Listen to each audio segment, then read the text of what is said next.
여러분 안녕하세요. 여러분 취업인생의 터닝포인터 강사 문근영입니다. 자, 오늘은 제가 요즘 가장 핫하게 이슈가 되고 있는 챗 GPT를 써서 자기소개서 써도 되는지 안 되는지 이 부분을 명확하게 설명을 해 드려 보겠습니다.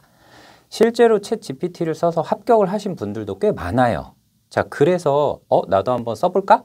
이렇게 생각을 하시는 분들도 있는데 이거는 정말 케바케이기 때문에 여러분들이 무턱대고 챗 GPT로 쓴 것을 제출을 하는 이런 모험적인 것들은 좀 조심해 주셨으면 좋겠고요.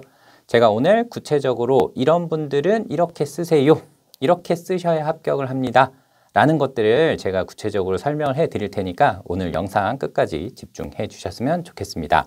자, 먼저 챗 GPT를 써도 돼요? 안 돼요? 이거는 신입한테는 쓰지 마세요 라고 말씀을 드리고요. 경력직 분들한테 자기소개서 쓸 때는 쓰세요 라고 저는 말씀을 드립니다. 일부 조건들이 붙기는 하지만 신입분들 같은 경우에는 웬만하면 GPT를 쓰는 걸 저는 추천을 하지는 않습니다. 그 이유가 뭔지 이제 하나씩 설명을 해 드려 볼게요. 내가 신입으로서 대기업, 공공기관, 공기업 매우 큰데 지원을 한다 라고 이렇게 했을 때는 쓰지 말라고 합니다. 그 이유가 이런 대기업이나 큰 규모의 공공기관은 GPT 킬러라든지 새로운 AI 툴을 활용을 해서 자기소개서의 표절률을 다 일일이 확인을 합니다. 여기에서 표절률이 높게 나오는 경우에는 당연히 서류를 탈락을 할 수밖에 없는 거고요. 가끔 합격을 하시는 분들이 있기는 해요. 자, 이런 분들은 어떤 경우 때문에 합격을 하냐면 공기업이나 공공기관에서 서류 검토를 할 때 적부를 하는 그런 곳들이 일부 있습니다. 서류 적부라는 것은 기본적인 조건만 맞추면 너희들은 통과고 그 다음에 우리가 NCS 검사로 필터링을 할게 이런 의미입니다. 큰 공기업, 공공기관 그리고 일부 대기업들 같은 경우에는 어느 정도 시스템이랑 이런 프로그램들이 잘 되어 있기 때문에 여러분들이 GPT를 활용을 해서 서류를 합격하기가 매우 어렵습니다.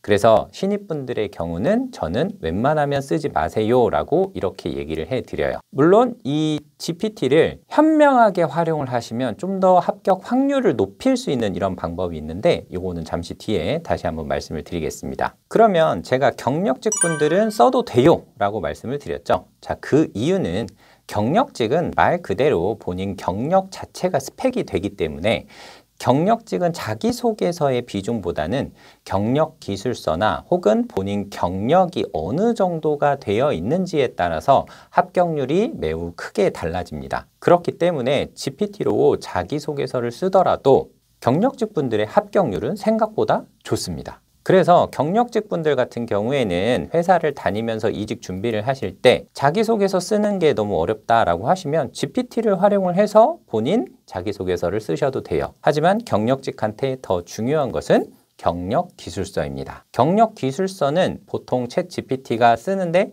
당연히 한계가 있어요. 왜냐하면 본인이 했던 일과 성과를 GPT가 모든 것을 다 수치화하고 정량화해서 할 수가 없기 때문이죠.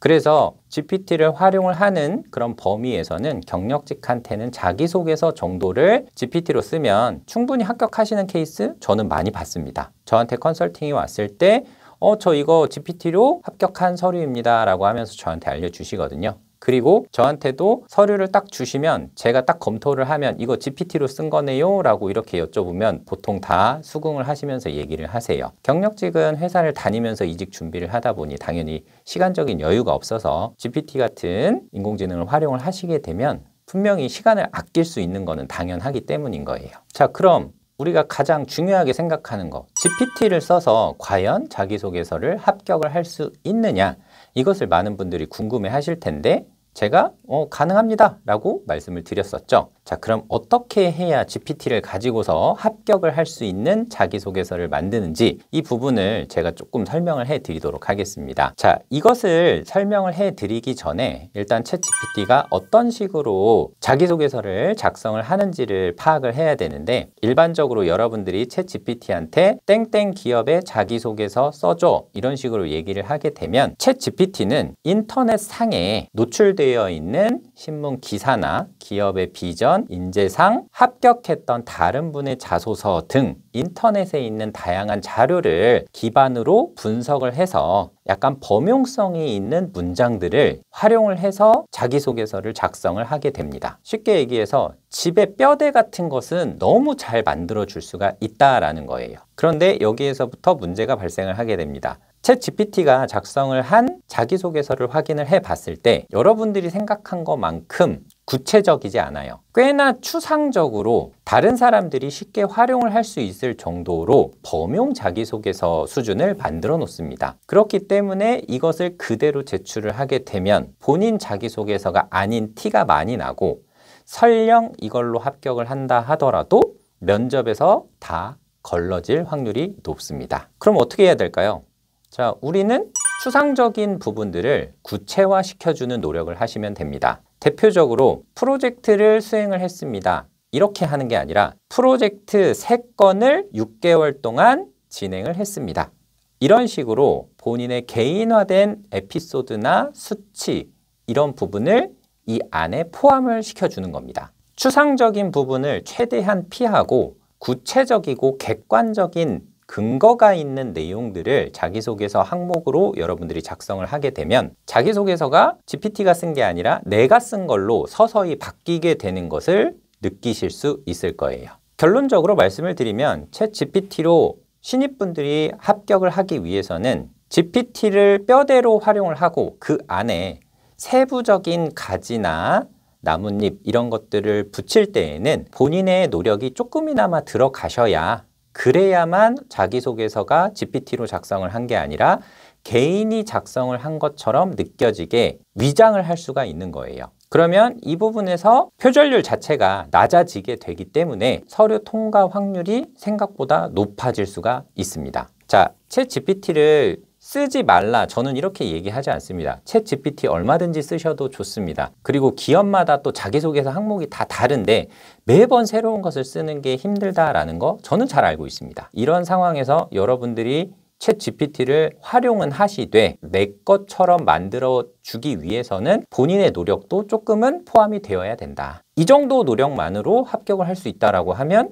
저는 얼마든지 챗 GPT를 활용하세요.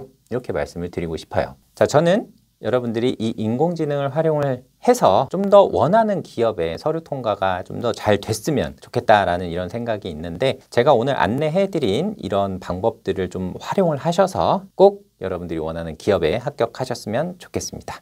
자, 저는 여기서 인사드릴게요. 여러분들 취업인생의 터닝포인터 강사 문근영이었습니다. 고맙습니다.